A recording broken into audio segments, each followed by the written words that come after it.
இது மாதிரி நைட் நீங்க தூங்கிட்டு இருக்கப்போ உங்க காஃப் மசில் சடனா இழுத்து பிடிக்கிற மாதிரி வலி வந்திருக்கா, இதுதான் நாக்டர்னல் காஃப் மசில் சொல்லுவோம். இது வரதுக்கு பல ரீசன் இருக்கு. பட் மெயின் ரீசன் பாத்தீங்கன்னா low magnesium, low calcium, low potassium and low sodium. இதுதான் எலக்ட்ரோலைட்ஸ் இம்பேலன்ஸ் சொல்லுவோம். இது எல்லாருக்கும் தெரிஞ்ச மாதிரி டீஹைட்ரேஷன் தான் one of the main reason. இது வராம இருக்க என்ன பண்ணலாம், ஃபாலோ பண்ணிக்கோங்க. டிப்ஸை நான் சொல்றேன். பாயிண்ட் நம்பர் 1, டெய்லி தூங்கும் போது நைட்டு பெட் போனதுக்கு அப்புறமா இந்த காஃப் மசிலை டவலால ஸ்ட்ரெச் பண்ணலாம். நம்பர் 2, ரொம்ப முக்கியமா எலக்ட்ரோலைட் ரிச் ஃபுட்ஸ்.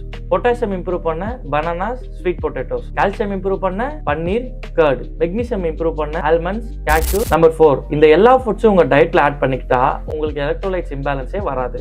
இதெல்லாம் ஓகே டாக்டர். கிராம்ப் வந்த உடனே இன்ஸ்டண்டா ரிலீஃப்க்கு என்ன பண்றது? அதுக்கு ஒரு டிப்ஸ் சொல்லிடுங்களேன்.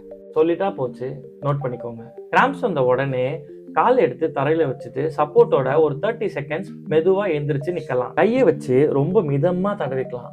முக்கியமா ரொம்ப சாஃப்டா. ஹாட் பேக்ஸ் கண்டிப்பா கொடுத்துக்கலாம். So for more such interesting contents, do follow our page.